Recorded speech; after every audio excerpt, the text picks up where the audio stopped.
Today, I'm happy to welcome a woman who moves between worlds, the world of humans and the world of animals, with deep sensitivity and understanding. She is a healer, animal communicator, equine coach, author, and psychologist, but above all, she works with the profound bond between humans and animals. Through her work with horses and goats, she helps reconnect not only with animals, but also with ourselves. Some might say she speaks the language of horses, goats, and of course, humans. My guest today is Kate Neligan. Welcome, Kate, into the Whispers of the Soul.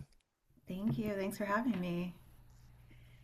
Kate, why horses and why goats, and how did they find you? Yeah. Long story, so I'll do my best to keep it short, but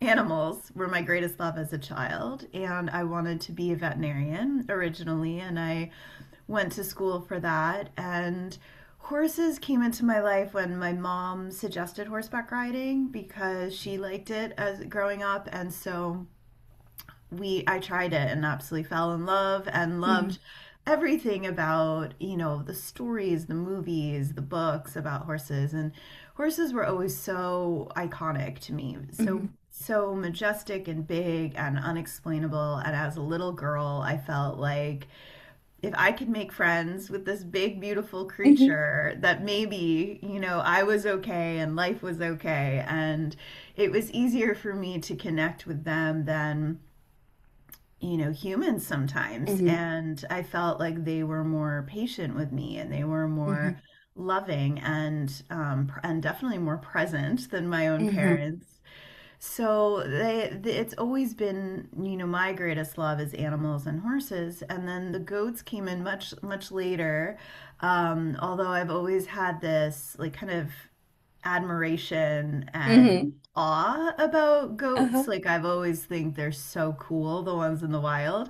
And uh-huh, then when they came into my life, my friend in Los Angeles was doing sound baths with them and goat yoga. And then her and I started to do goat hikes and play therapy. And then when I moved to Colorado, I set an intention that I would live, that I would have goats and that I would uh-huh. find a ranch that had goats. And that's where I ended up doing I brought a horse there and I made friends with this woman's horses and her Mhm. goats. And I got my goats from her. And it just became like a big family in Uh-huh. Colorado. Why are they for other people? I think it's also because there is so much awe in both of those animals, Mhm, and they're both prey animals. They're both so mhm, unique. We don't always get to be with those animals, mhm, unlike dogs and cats, mhm. which we can see a lot of. And Yes. so being with them in a way where we're more with their spiritual nature than them Mhm, as what traditionally people see horses as they use horses in the yeah. past, and animals like goats are seen as livestock and Mhm, they're milked or they're also very yeah. used, their meat, whatever. And so for me to partner with these two incredible hooved beings, it's about really seeing them with different eyes. And I like people to be able to come with that reverence and that awe and see them as healers, as Mhm, sacred beings that aren't, they're not here for our use. So mhm. Let's start with horses. They have 5 times larger heart than we humans do. And the science says that the electromagnetic field of the heart is 100 times bigger than the brain electromagnetic field. Do you think this is why the horses are so sensitive and can read our emotions so well? I think so.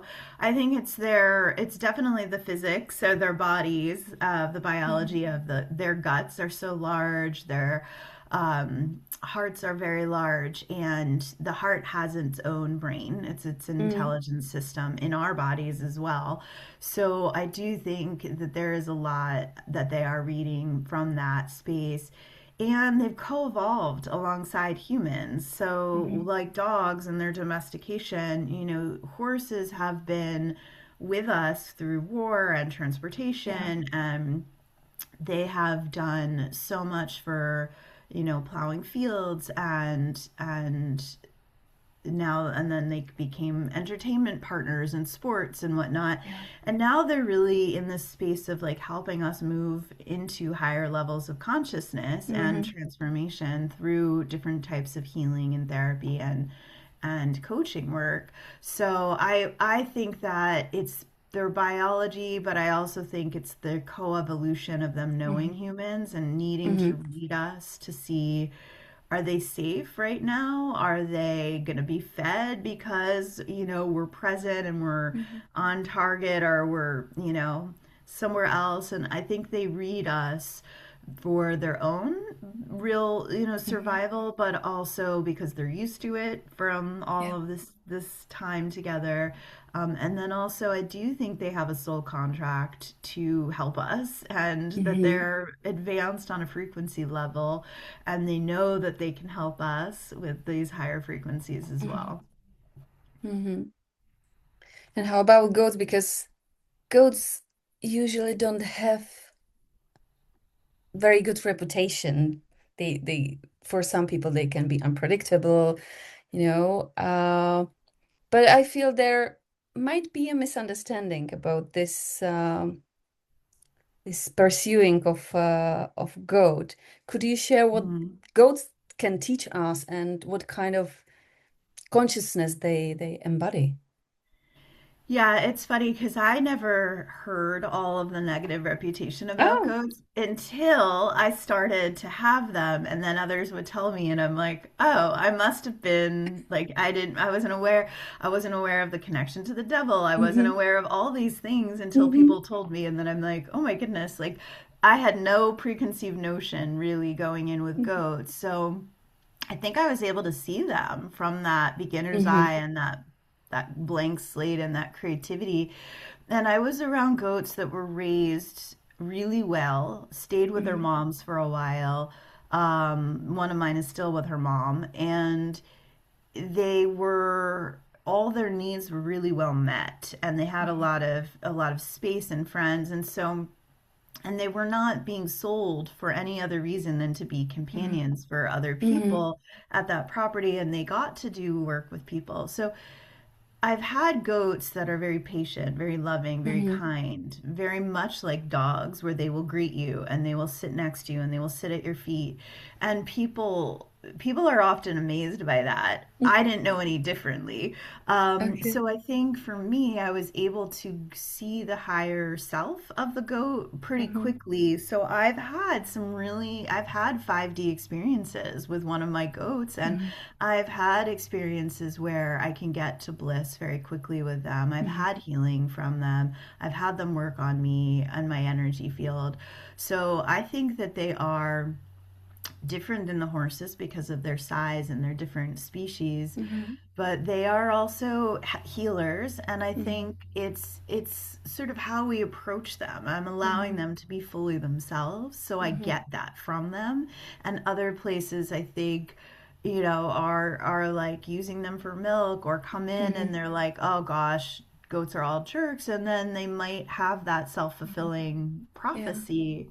So it's different with how I see them and how they show up for me. I do have a goat right now that is a challenge in my life, and I can see the side that people say that's challenging about goats. But I also keep telling myself she's in a puppy phase and she'll get out of Mm-hmm. it eventually. But her breeding is from a goat that is really a boundary tester. Mm-hmm. He was busting through fences all the time. But there are things to know about owning goats. They will eat a lot of stuff down, and that's Mm-hmm. good if you have weeds. It's not good if you've got, plants. And so you have to know kind of like the space that you want to have them Mm-hmm. in, and they are um they're all different. They're different between males and females. There's lots of unique things about them, but I think they help people with inner child work, Mm-hmm. and I think they help people. with some of that awe and wonder, and also they're very curious and they're very Mm-hmm. bold. And so people find, we always say, like, how can you be more like a goat, where you're willing to be curious about Mm-hmm. yourself and about others and Mm-hmm. move from that perspective? So, Mm-hmm. So in fact, what you say is that the animal, and I believe it doesn't go only with goat, uh, mirrors what we see in them. I think so. I think it's funny though, because you know the stories of people who don't like cats or Mm-hmm. dogs, and then those animals like really want to be friends with those Yeah. people. So I don't know if it's always a mirroring, but I think that my goats and my horses, I do my best to give them the best Mm-hmm. possible life they could have. And I do think the goats that came into my life chose me, or chose this relationship, so they could coach, so they could do healing work. Mm-hmm. And they choose the people they want to work with based on who Mm-hmm. comes, because I have 6 goats, and so they will come up to certain people that need them, and Mm-hmm. others won't. Others will be off eating or doing something else. Um, but I do think that, like, how our projections of these animals matter, and Mm-hmm. we get to question them for sure. Mm-hmm. We get to see, and I like basically helping people to view some of these animals differently and see what's Mm-hmm. possible in the human animal bond with them Mm-hmm. versus, you know, um, thinking horses are only to be ridden, which is what I Mm-hmm. used to think back in the day, Mm-hmm. or that goats are for goat cheese only, right? Or goat Okay. milk, or yeah. So it's Yeah. changing it. So the animals, when you work with people and humans, when you work on the bond or on the mirroring what sometimes we don't see or don't want to see, and there are some programs, some traumas, whatever we have inside. So what you say, the animals are choosing which animal will help you with some particular person, or how does this work? Because what you said that the animals will choose. That's interesting. Oh yeah. It's I do think sometimes whatever someone needs is the goat or the horse that has a Hmm. lot of that. So if a Hmm. horse has a lot of joy Hmm. and the human needs joy, Hmm. that horse is going to that human, because they're Hmm. going to be like, look, I carry a lot of this. Here's some Hmm. of this for you. Or Hmm. nurturing, or Hmm. kindness, or boldness, or leadership. Whichever that animal carries a Hmm. lot of, they often go to that person, because Hmm. that person is going to start to see how that animal role models it, or how that animal carries that quality, and then they're going to be able to see it in themselves as well, ideally. But also, I think sometimes what the human doesn't, um, what the human needs to see gets reflected in how the animals act out too. Hmm. Right? So if there's a fight going on Hmm. somewhere in and you see an animal start to act out in that way with another one, and then we talk about it. So, but I Hmm. do believe they choose where they feel they need to go, and Hmm. sometimes there are similar issues too. So Hmm. if I get a guarded human, one of my horses is the most guarded of my three, and she's the one that will be working with that human, because they're both working on bringing their guards Hmm. down. And I think sometimes what I love to see the most is when a human and an animal have similar issues or Hmm. pasts, and they're Hmm. both healing together, because that's really the Hmm. goal, is that we're all healing, not just Hmm. not just the human. Hmm. But would you say that the animals are more conscious in the work? Because sometimes we kind of say, "Oh, I," or you mentioned the behavior of the animal, that I don't know, you come to the animal and they change the behavior. Uh, and we can sometimes think, "Oh, okay, that's something." And it's something completely else that we just kind of read it based on what we want to see, not what is the real situation. And the animals know what is the real situation. I'm not sure if I'm clear enough. Yeah. I think what the animals read is a couple things. One, what does the human need? Mm-hmm. And how can I show the human that this is available to them, either Mm-hmm. really inside of them, if it's peace, if it's kindness, if it's nurturing, Mm-hmm. if it's slowing down.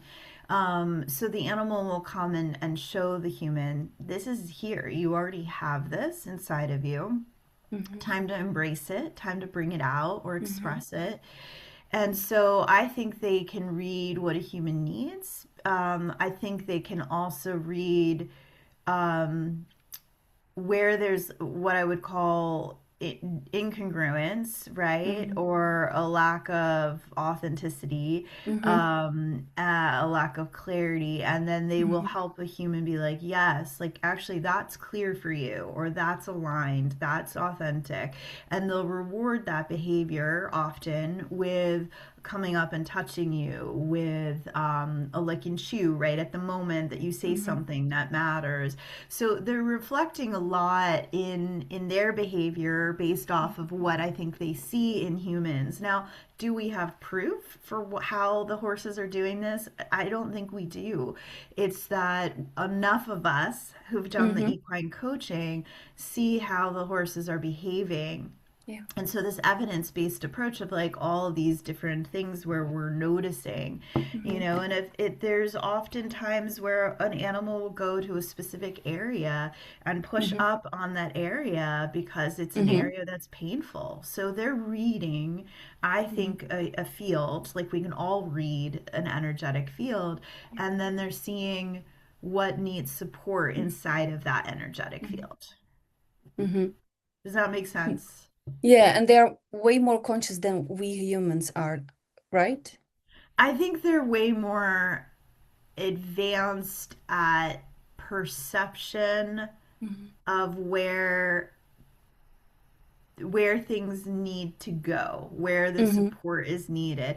As humans, we don't always know, like, what do you need today or what do I need today? We're not always Mm-hmm. aware of our own needs or each Mm-hmm. other's, and sometimes not until we start talking Yeah. out to each other. Whereas an animal can almost read and be like, oh, well, there's some grief in your field.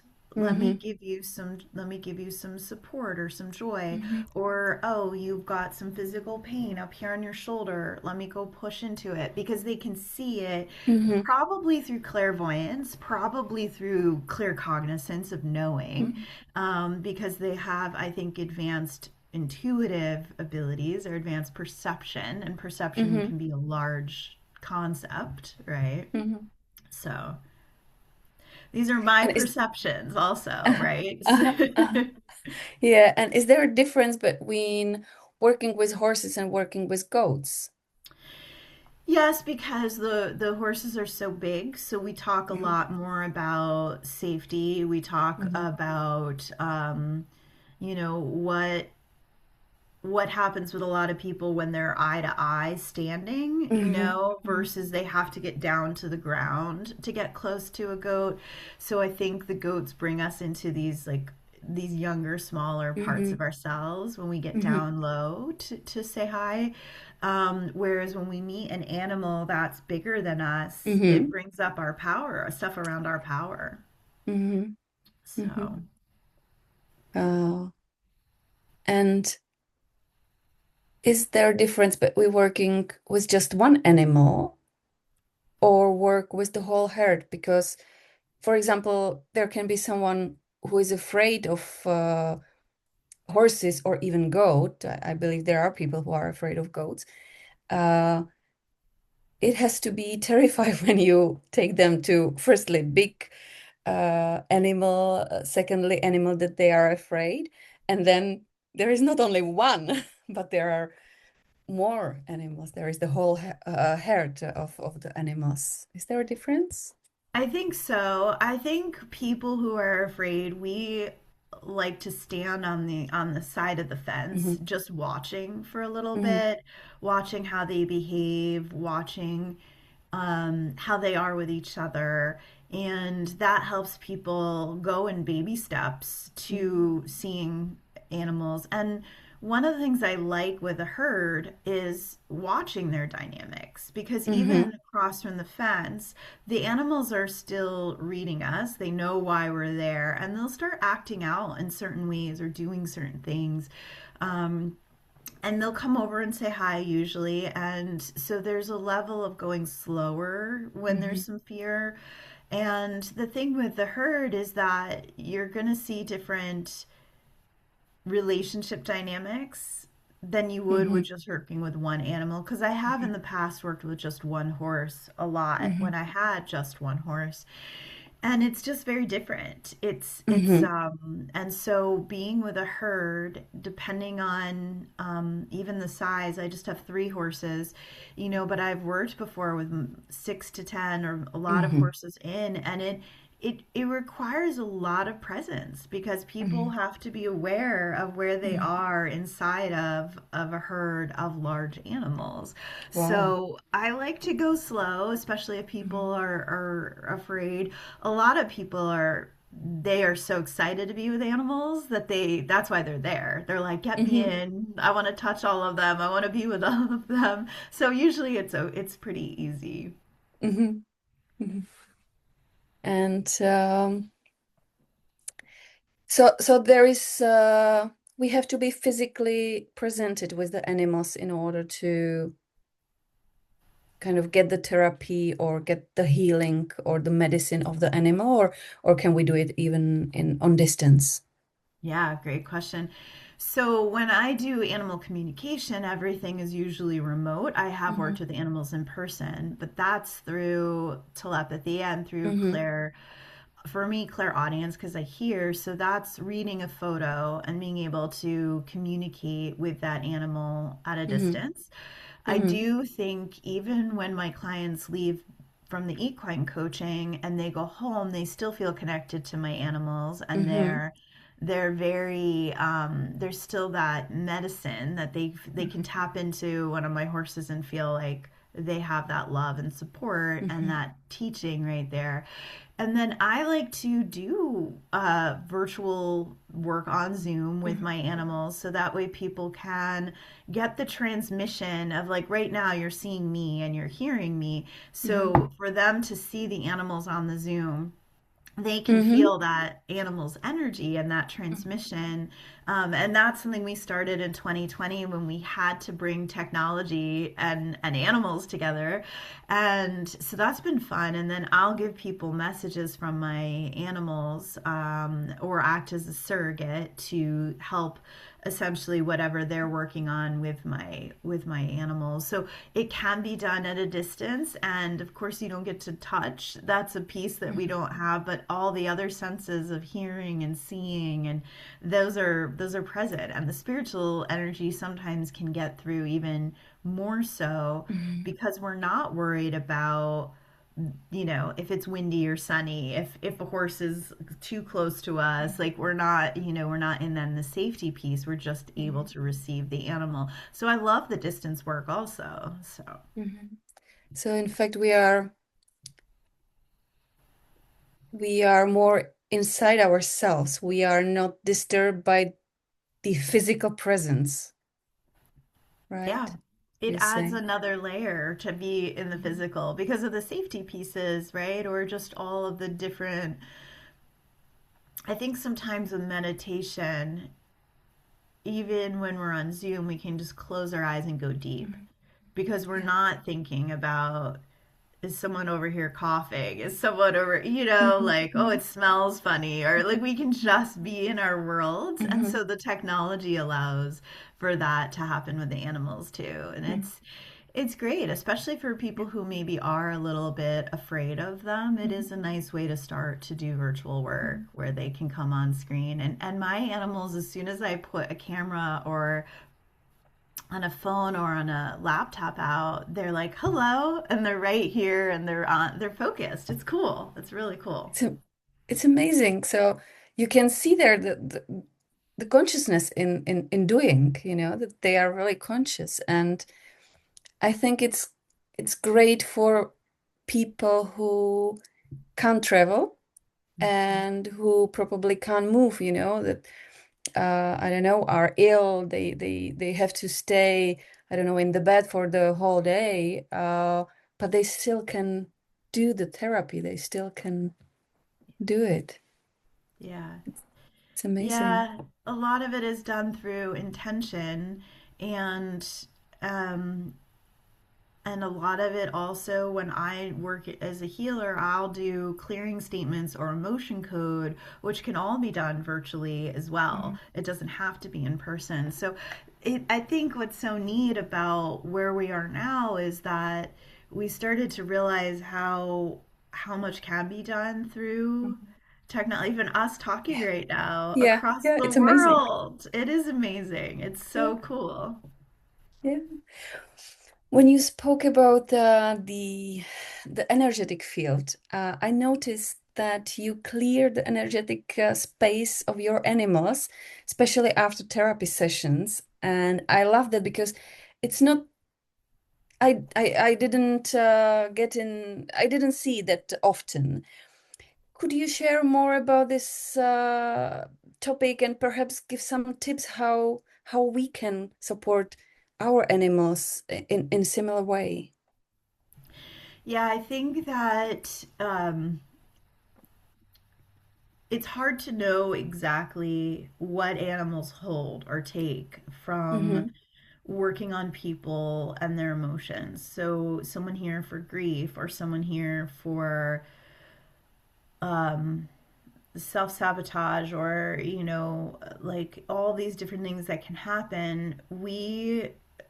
I know that I get tired from that work sometimes Mm-hmm. and I need to rest. So I'm a huge fan of letting the animals, having Mm-hmm. space for the animals to rest. But I also like clearing them, and sometimes it's through intention. Like Mm-hmm. I ask that they're cleared of any projections, Mm-hmm. they're cleared of any energies they've taken on from anyone, including me, and especially from the client. And I'll mention the client's name. And then I sweep, my hands around very intentionally, or I'll clap, or I'll do clearing statements that I'm trained in to really get the animal reset back to themselves. Mm-hmm. Sometimes what I'll do is I'll even use a hose and spray them Mm-hmm. down just to like because water is such a great purifier. Mm-hmm. And I sometimes I will even use like there's lots of things we can use too. We can use crystals or sage. We can use different Mm-hmm. things. But I find that they're good at I watch for them clearing themselves, which is usually some form of rolling, shaking, Mm-hmm. yawning, bathroom, going to the bathroom in different ways. Um, and then I also look to see kind of how they're doing that day, the next day, and what kind of support that they might need. They might need some extra food, some extra, because I know for Mm-hmm. me, sometimes like I need a boost of sugar when I'm doing really deep, Mm-hmm. healing work, or I need more sleep. And so it's also looking to see what the animals need. But I do think clearing them helps, so that stuff Mm-hmm. doesn't stay with them. So. That's that's that's perfect. And what you say or what I hear is, in fact, is to be at the beginning, to be more noticing what is the need of the animal, Yeah, right? yeah. I think it's always about if the more we can give them choice and a voice in Mm-hmm. everything. Like I Mm-hmm. started doing equine coaching, but then I wanted to learn and offer animal communication so I Mm-hmm. could give back to horses, especially, Mm-hmm. and all animals because they give so much to us. So I Mm-hmm. think we have to look at the basics with our Mm-hmm. animals, food, forage, friends, shelter. And then the other is we need to look at what they need emotionally and spiritually or energetically. And so I think there are times when I've seen my horses go, I don't really want to do this session. And I'm Mm-hmm. like, that's fine. Someone else is Mm-hmm. doing it, or just I will carry it.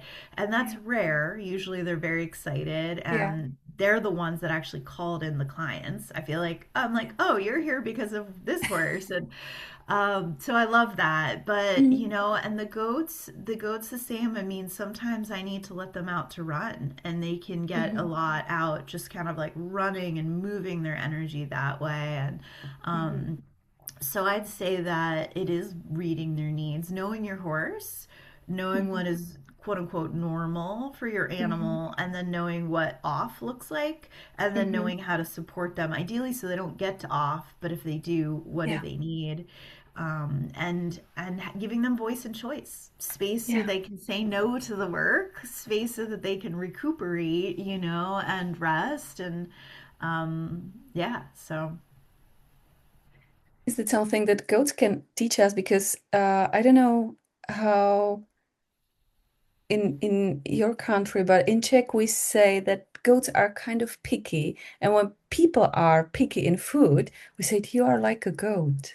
Yes, they are. People think goats will eat anything, and Mm-hmm. I will put down a pile of hay and they will pick every single little thing Mm-hmm. they want. And I'm like, you guys are pickier than the horses. Like, and it's funny, but I mean, if there's something they like, they will eat the entire thing down and like Mm-hmm. and you're just like whoa, like they were not supposed to eat that. And so that you have to be careful with that, but they can be picky. I think goats and cats are similar in that, but Yeah. goats they have four stomachs and Mm-hmm.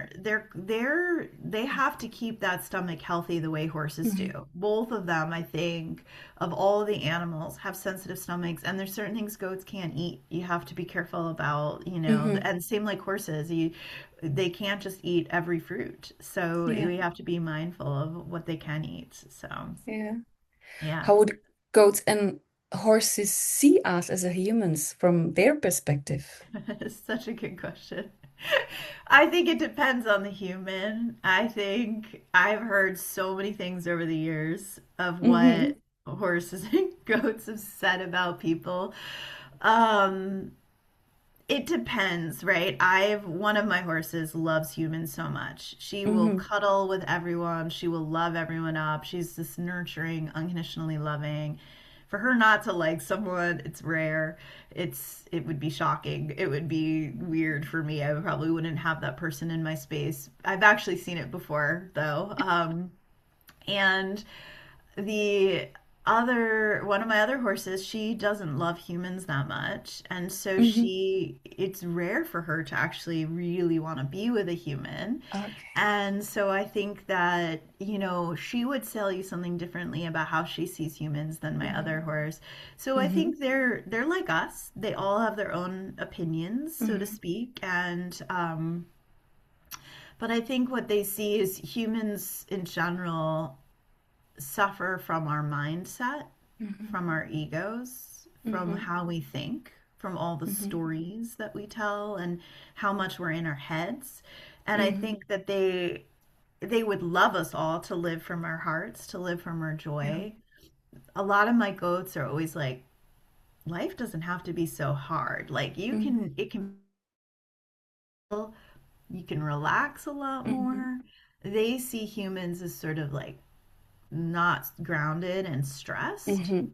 And so they're always like, let's get grounded together. Let's Mm-hmm. get present. So I Mm-hmm. think they want humans to be the thing I think the most is the animals want humans to become more into grounded, present, loving states. Mm-hmm. Because when they do that, they're balanced and harmonious with all of life. And that's Mm-hmm. what the animals want, is for all of Earth to get more balanced and higher vibration, because that helps all of Yeah. us together, right? Yeah. So I also think the horses want to be respected more. They don't Mm-hmm. always want to be touched on their face. They'll turn away and say, Yeah. don't touch me, like honor my Mm-hmm. body." So I think the horses are also, especially mine and the goats Mm-hmm. too, they'll be like, no, like, I have a choice on whether you get to touch me or not. And so they want respect. I think they want humans to Mm-hmm. also not there's a lot of disrespect of animals in our Yes. world. And Yeah. I think they want us to focus on them being equals to Mm-hmm. us and Mm-hmm. them honoring like with respect and choices. So, Absolutely. I absolutely agree that we need to respect their choices, that they have their preferences and things they like or dislike, and it's need to be respected. Uh, I would go with other question that is linked with what you said. What animals can teach us about the authenticity and the truth?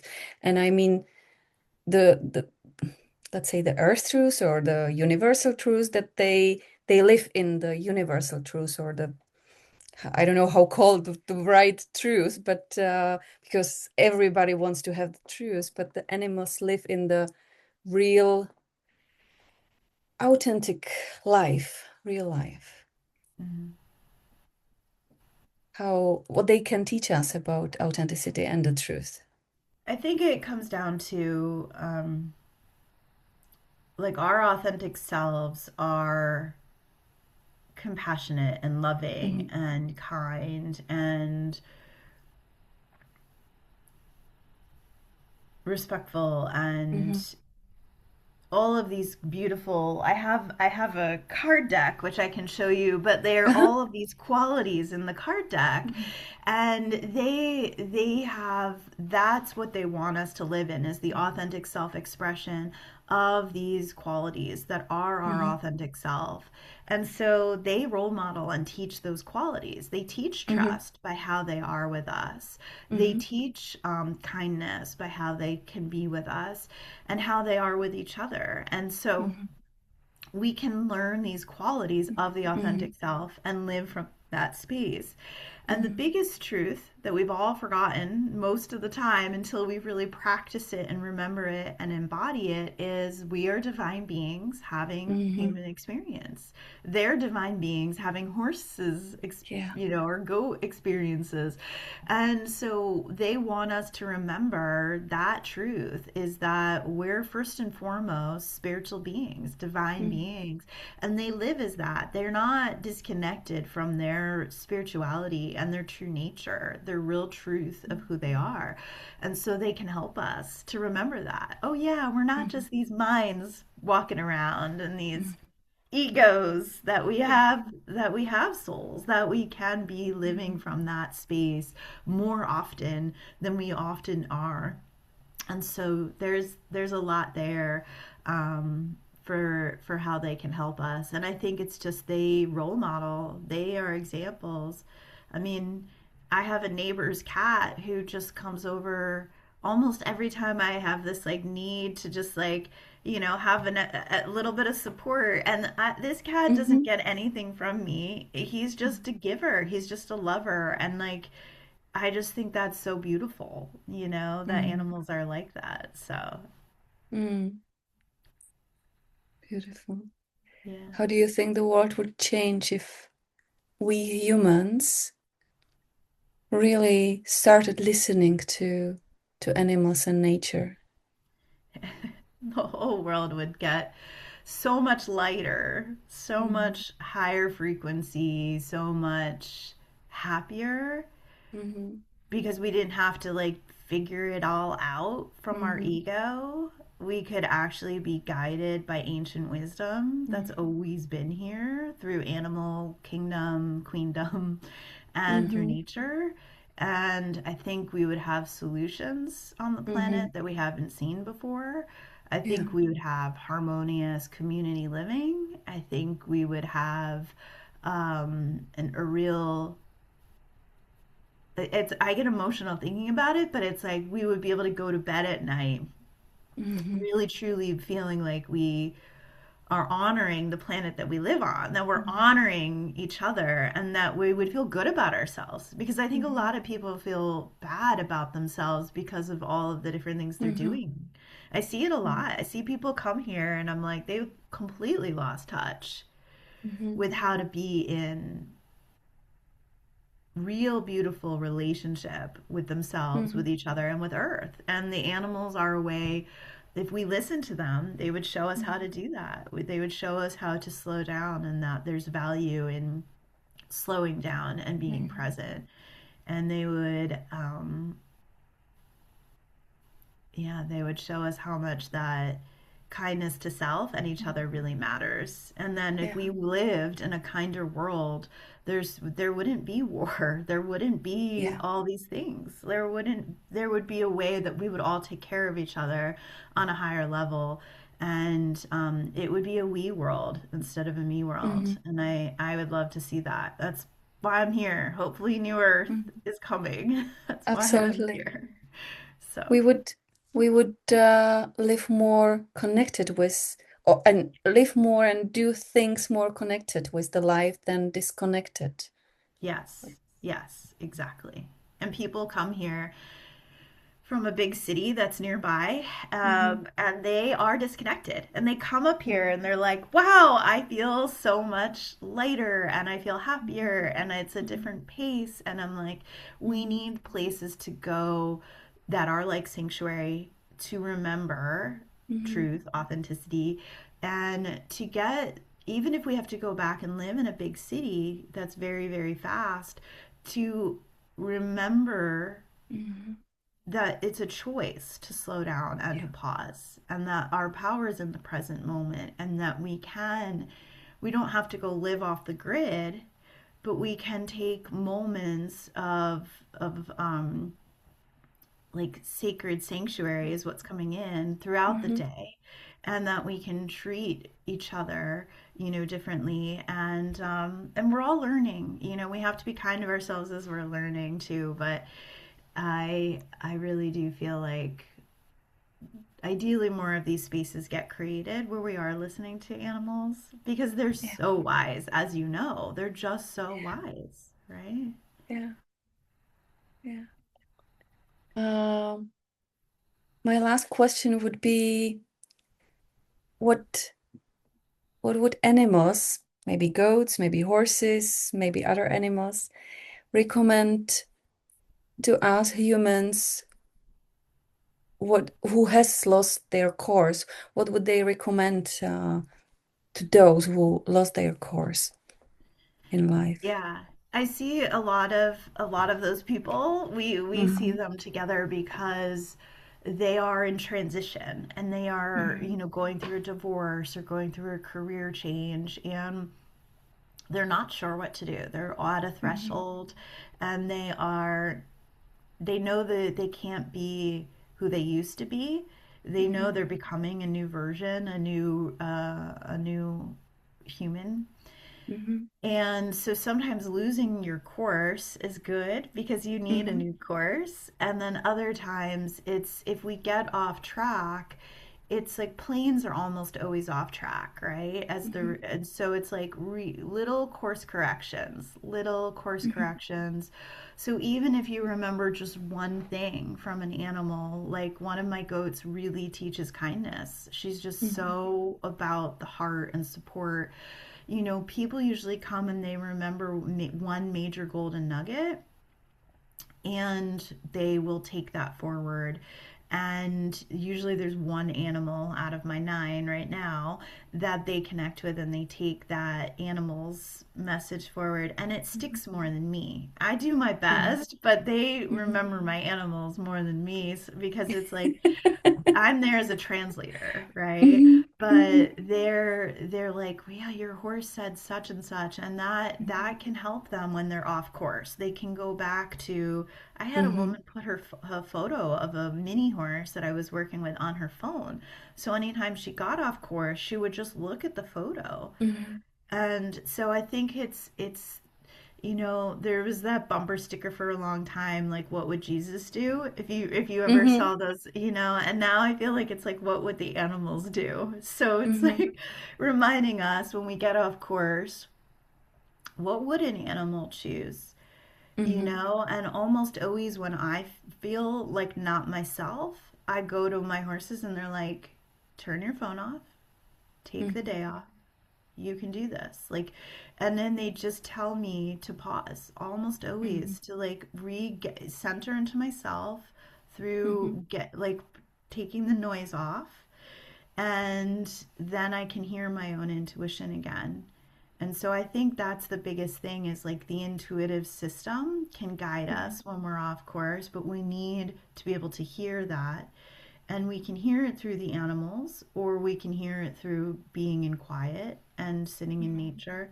But the intention is to shift back to listening to that voice because there's no Mhm. shoulds or have tos in the intuitive voice. There's just this like guided prompt of love, Mhm. right? That north star of love. And that's Mhm. what they would remind us. Get back to what you love. So yeah, that's a long answer to a big question that is, I Yeah. bet everyone answers very differently too. So Actually, no. really, Actually, everyone says love? I would say Probably. that it's different words, but the main message is the same. Be kind to yourself. Be slow down. Those are all the question I'm receiving in just different words, and I would add that all the answers are in the silence. And I mean in the inner silence when we get grounded, when we connect with nature, with animals, then the space that we have inside can open and we can hear the answers. Yeah, yeah. What is your experience? I love that. I agree. I think the stillness is where I've done so much of my own shadow work with one of my Mm-hmm. favorite horses who's on the other side. And it was almost all of my shedding of my old self in some ways Mm-hmm. happened through multiple horses, but through just sitting and being quiet and listening and meditation and I think people think they're going to get guidance right away. And sometimes it's Mm-hmm. just you got to listen to the mind for a while, run. Mm-hmm. And then when the mind gets tired and stops, then there's usually like a void, often a very like there's nothing, which is Mm-hmm. amazing space. And then you can hear guidance. But Mm-hmm. it's a process, and not everyone wants to get through that monkey mind first, so they Mm-hmm. don't stop, or they're afraid of what's going to come up in the silence and the stillness. I know I was for a long time. I'm like, I Mm-hmm. don't, that's scary to me until my master's program when I had to feel it. I got kind of forced into feeling it, and it was completely life changing. So I was like, oh, yeah, this is maybe a little scary, but it's so worth it, right? Mm-hmm. It's so worth doing. And now I can go there pretty quickly. I can get to 0 point into that void. And that's really where all the magic is. And I love that space. The horses, I think, are there a lot of the time too. Mm-hmm. And so it's just like easier for people to get there by just Mm-hmm. sitting with the horse too, which is Mm-hmm. fun. So Thank you. I have goosebumps when you say that because it's great advice at the end because you amazingly described all the process that we need to do to get inside. So thank you for that. Thank yeah. you for being here and sharing all the information and all the wisdom about horses and goats and animals and all that stuff. So thank you, Kate, for coming and being with us. Thank you. This was really fun. I loved your questions, and I hope Thank it you. helps a lot of people. So thank you. I hope to, and I'm sure about that. Thank you. See you. Bye. Bye.